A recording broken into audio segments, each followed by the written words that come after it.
Vous êtes à ce midi sur RTI 1 et vous faites bien. Nous sommes en direct et nous avons 52 minutes à passer ensemble.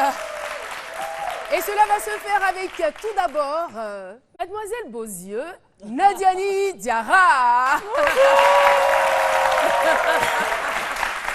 Nadiani Diarra qui nous revient en pleine forme. Hein. La dernière fois qu'on s'est vu, c'était le 1er janvier. 1er janvier, exactement. Voilà, et on se retrouve encore aujourd'hui. Et on a le plaisir de retrouver Missa Ferraz. Alissa Arzena. Alissa, ça va bien? Ça va très bien, Le week-end, superbe. C'était juste magique. Quoi. Il a fait le malin ce matin. Super. C'était juste magique. Et puis, juste à côté d'Alissa, vous avez votre docteur en humour. Docteur Philo.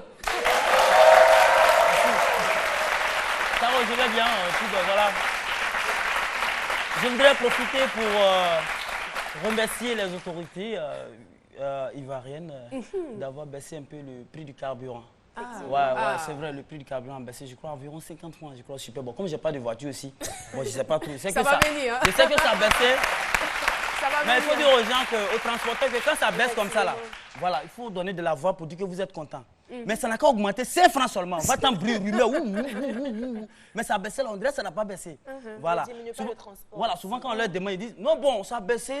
On va voir dans le futur. Dans le futur, on verra ce qui va arriver. Mais il faut leur dire qu'il n'existe aucune altitude, quelle que soit la dimension, la hauteur, à partir de laquelle l'on peut voir le futur. C'est-à-dire que tu vas monter sur colline pour dire tu vas regarder le futur. Il faut... C'est la vérité. Il faut profiter de ce qui est là, du présent. Et puis bon, ce qui va venir, va venir. On ne peut pas rester là pour dire je vais voir le futur. Non. Profitons de ce qui est là en ce moment. Il n'est pas un philosophe qui veut. Hein. Et qui peut aussi. Ah oui. Attention. Ça s'explique.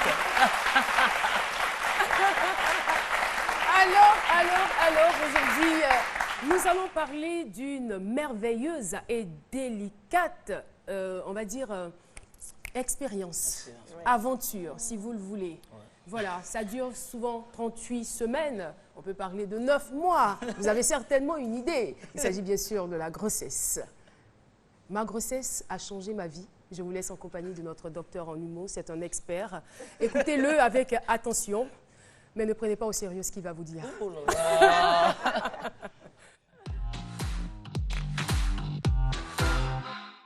Voilà, pour rebondir, je voudrais dire que, oui, sur ce que Caro a dit, c'est vrai qu'il ne faut pas prendre au sérieux. Bon, je ne sais pas, mais il faut expérimenter ce que je dis parfois aussi. Il faut expérimenter. Souvent, c'est important.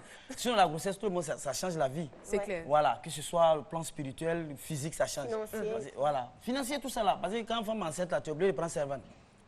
Elle ne peut plus rien faire dans la maison. Pour jouer maison, là même, là, tu es obligé de prendre une petite fille, tu vas la payer, donc financier. Puis elle peut manger tout à n'importe quelle heure, à n'importe quel moment. C'est vrai. Le placali à 3 h du matin. Le placali à 3 h du matin. Et puis bien bien pimenté. Parce qu'elles aiment piment. Voilà. Et donc tout change. Tout change. Le physique, le ventre, tout ça, les déformations, tout ça là, ça change. Mais femme enceinte est très nerveuse. Ah ouais, tout change dans la maison. C'est pourquoi il y a certaines personnes là, quand la femme enceinte, des fois, elle a accouché chez tes parents. Là aussi, il y a changement de vie. Tu es obligé de changer de cas de vie. Tu dois l'accoucher chez tes parents. Femme enceinte dans la maison, c'est le problème qu'elle est dans la maison.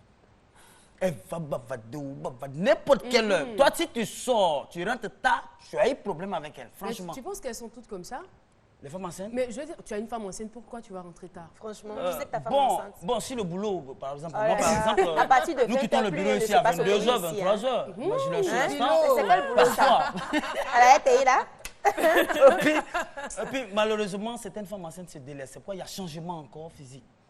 Elles se délaissent, elles se disent que bon, elles sont enceintes. Oui. Voilà. Bon, c'est vrai qu'il y a la fatigue, la paresse, tout ça. Là, même pas. Moi, il m'est arrivé une fois de draguer une femme enceinte sans savoir qu'elle est enceinte. Elle dit, Attends, tellement elle était belle. Oui, non, c'est pas mon boulot. En fait, bon, vous savez que la chair est très faible. Parfois, ça arrive. La tienne, oui. Oui, parfois.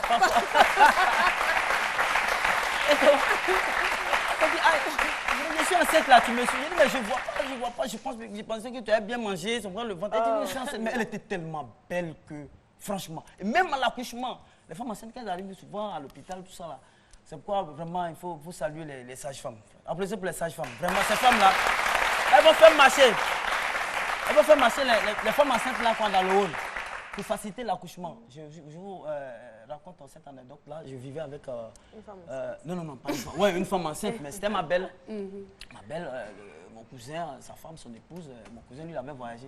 Et là, j'étais là, on était deux dans la maison. Hein. Et puis, le moment est arrivé maintenant. Bon, moi, je ne sais pas où. Je n'ai aucune expérience à la chose.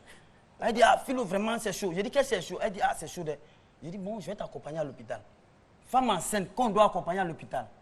Elle dit, il faut prendre ma chaussure couleur rouge. J'ai dit, t-shirt rouge, casquette rouge.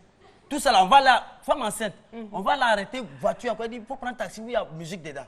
Mais on arrive à l'hôpital, la sage-femme dit, non, monsieur Philo, voilà, la dame n'a pas, c'est pas encore arrivé. Voilà, suppositoire, allez-y, expérimentez ça, puis vous revenez après.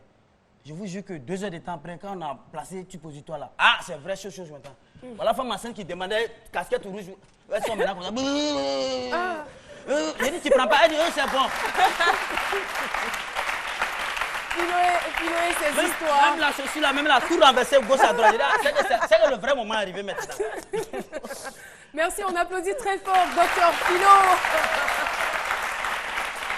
L'émission se poursuit et la question qui nous a servi de micro-trottoir est la suivante. Pensez-vous qu'une grossesse peut avoir un impact sur une vie? Qu'est-ce que j'ai? On y va donc pour le micro-trottoir et on se retrouve juste après. Une grossesse peut avoir un impact sur la vie d'une personne si la grossesse est d'abord indésirable. Là, ça a un impact vraiment pas commode. Si la personne est en couple, mariée, la grossesse peut changer certaines choses dans le couple. Dieu a dit même de procréer. Donc, en quelque sorte, la grossesse ne peut pas donner, ne peut pas avoir un impact sur la vie. Mais comment la grossesse est venue, c'est là le problème. Si c'est des grossesses indésirées ou des grossesses de façon consciente. Une grossesse peut avoir un effet négatif sur la vie pour un élève. Parce que si ses parents n'ont pas les moyens et que la grossesse n'est pas connue, ça ne va pas permettre à cette fille de pouvoir continuer ses études. Une grossesse peut avoir un impact si elle est précoce. Une grossesse peut avoir un impact sur une vie. Dans la mesure où, si la personne n'est pas prête pour avoir la grossesse, pour être enceinte, que ça survient, ça peut avoir un impact sur la vie. Voilà, nous sommes donc de retour sur le plateau de ce midi. Ma grossesse a changé ma vie. Nous allons maintenant appeler notre invitée témoin du jour. Elle se nomme Halima Komoé. Nous la recevons avec des ovations bien nourries. Elle est jeune, elle est maman, elle est épanouie. Halima, bonjour. Bonjour. Et bienvenue sur notre plateau. Je vous présente Nadiani, Alissar et Philo. Vous les connaissez certainement parce que chaque midi, ils s'invitent chez vous à la maison. Hein. Alors, la grossesse a changé carrément votre vie. Effectivement. On veut savoir comment ça a commencé, à quel moment vous êtes tombée enceinte. On a beaucoup de questions à vous poser. Hein. D'accord. La grossesse a changé ma vie en ce sens qu'avant d'être enceinte, j'étais comme une femme ordinaire. Je quittais les bancs et je cherchais en quête d'emploi. D'accord. Et alors, vous aviez quel niveau d'études? J'étais ingénieure en marketing et commerce. Et je n'ai pas réussi à trouver de l'emploi. Et la vie étant... Est-ce que vous avez bien cherché? J'ai cherché. J'ai cherché. Vous êtes levé un bon matin, vous avez juste déposé des demandes, J'ai fait le tour, j'ai déposé les demandes d'emploi, mais je n'ai pas reçu de réponse satisfaisante. Même pas un entretien? Si, j'ai eu des entretiens, mais... Malheureusement. Malheureusement. D'accord. Voilà. Donc, la vie étant, je me suis mariée. Et... Voilà, une bonne nouvelle. Voilà. Il y a les choses positives qui arrivent. Donc, je me suis mariée. Et là, la grossesse est arrivée. Et avec tous les bouleversements que la grossesse apporte, et je me suis retrouvée en quelque sorte isolée parce que je ne travaillais pas au départ. C'est plus facile pour les... Pas plus facile, mais... pour une femme qui ne travaille pas, une femme au foyer, je veux dire, quel bouleversement la grossesse apporte? Pour une femme au foyer, je n'étais pas une femme au foyer en ce moment parce que j'étais en quête d'emploi. Je ne voulais pas me confiner dans le rôle de femme au foyer. Exactement, puisque j'attendais quelque chose à la fin de mes études. Donc, ça m'apportait un peu un coup Parce que je me suis dit, même en étant étudiante, je n'arrive pas à trouver du boulot. C'est pas en ayant une absence d'1 an et quelques sur le marché du travail que je vais pouvoir m'exprimer lors d'un entretien. Et donc, j'ai essayé tant bien que mal de m'accommoder de cette aventure. Une grossesse que j'ai désirée, mais qui, au final, me faisait me poser des questions. Est-ce que je ne vais pas perdre mon temps? Est-ce que je n'aurais pas dû attendre? Déjà que j'étais seule, il n'y avait pas de boulot. Maintenant que je suis doublée, là. Je suis enceinte, ça sera vraiment compliqué pour moi. Et je voyais mes amis qui progressaient. Et puis, les sorties entre amis maintenant devenaient rares. Parce qu'avec la grossesse, j'ai commencé à avoir... j'ai commencé à saliver, donc je ne pouvais pas faire un pas sans cracher.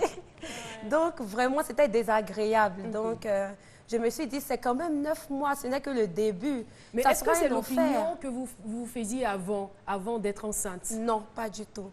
Au contraire, on riait un peu des femmes enceintes. On dit, mais on l'a vue ici, elle s'habillait toujours, elle était toujours chic. Maintenant, elle est enceinte, elle ne fait même pas un effort. Pour moi, c'était de leur faute. Parce que je ne pouvais pas comprendre qu'on pouvait se laisser aller parce qu'on était enceinte. Vous les jugiez, hein? Exactement, exactement, sans les comprendre réellement. Je ne cherchais même pas à comprendre.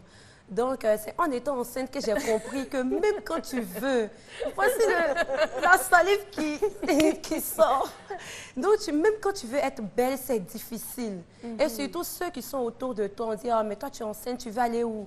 C'est comme ça, c'est comme ça. Donc, il n'y a pas réellement de motivation pour t'aider à rester belle, malgré les petits bobos. Et vous, dans votre cas, est-ce que vous avez pensé au départ devenir un boulet, s'est transformé, on va dire, en un véritable coup de chance, hein? Exactement, parce que j'ai eu un déclic pendant ma grossesse. Je me suis dit que je peux transformer cette expérience, cette aventure, afin que cela serve. Ce déclic parce que j'étais confinée et il y avait des apparitions de vergetures. Pour moi, c'est quand tu grossis. Bon, mais je ne savais pas qu'avec la grossesse, j'allais avoir tout ça. C'est normal. Donc, c'est normal. Pour moi, mais je ne vois pas les femmes montrer leur vergeture qu'elles sont enceintes. Donc, pour moi, c'était tout un changement. Et j'ai commencé à chercher sur le net. Et j'ai vu que c'était en Occident, mais je me suis dit, mais ici, avec nos réalités africaines, on dit tu ne te laves pas le soir, à partir de 17h, tu dois te laver. Bon, je ne sais pas à qui demander. Eux, ils ont d'autres réalités. Donc là, je me suis dit, il fallait que je me mette dans l'événementiel des mamans, des femmes enceintes. Il fallait que je rencontre d'autres mamans de la grossesse. Au contact, vous êtes allé sur des forums pour avoir des informations, aller sur des blogs, tout ça pour avoir des informations. Et c'est ce qui a créé en fait le déclic. Oui, votre soif ça a créé le déclic parce que je ne trouvais pas ce que je cherchais. Tout était occidental. Moi, le matin, par exemple, j'ai envie de manger le foutou. Mais tu vas demander, mais est-ce que vous avez eu cette envie aussi ou bien c'est moi qui exagère? Personne n'a envie de manger en Occident un foutou. Donc, j'ai commencé à vouloir rassembler les femmes enceintes, les mamans, déjà africaines, les africaines, afin de savoir, de tirer le vrai du faux. Parce que souvent, on dit, non, tu es enceinte, à partir de 17h, tu ne dois plus te laver. Mais qu'est-ce qui arrive? Moi, je voulais savoir le pourquoi du comment. Pourquoi? Moi, je ne peux pas me laver après 17h. Vous auriez dû expérimenter cela même pendant que vous étiez enceinte. Lavez-vous à 23h, vous allez voir. Mon cher. L'enfant vient, l'enfant, sa tête peut être tordue, l'enfant peut venir avec des esprits. Donc, il me fallait des femmes dans mon entourage, des femmes qui vivaient cette expérience afin de nous enrichir mutuellement. Et c'est ce qui vous a motivé donc à mettre sur pied, on va dire, un canal. On a utilisé le net où on se rassemblait, on organisait des cérémonies avec les femmes enceintes. On avait des sages-femmes qui venaient pour expliquer certaines choses qu'on dit. On dit. Mais on dit pourquoi on dit. C'est ce que nous voulions savoir. Mais c'est vrai qu'il y a des choses qui sont restées sans réponse, on a fait avec. Mais au moins, ça nous permettait de sortir de notre isolement. Donc, c'était vraiment important. Donc, la grossesse vous permet d'avoir une activité, l'activité que vous avez recherchée en vain. Tant que je ne l'ai pas eu. Et là,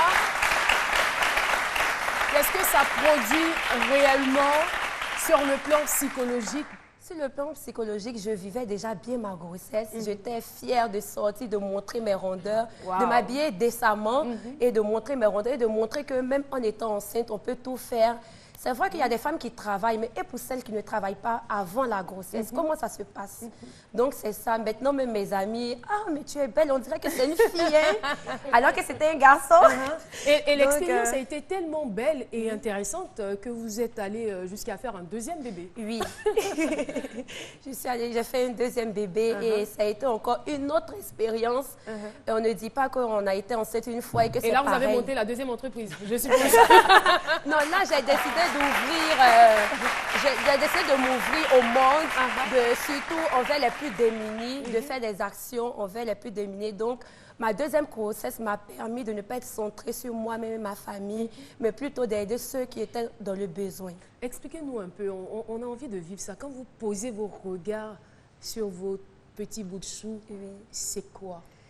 Est-ce que les mots suffisent pour exprimer? Essayez quand même. Je sais que vous avez la possibilité de le faire. Je pourrais dire, je ne sais pas ce que les autres vont dire, mais pour moi, c'est l'amour au grand A. Je l'ai découvert.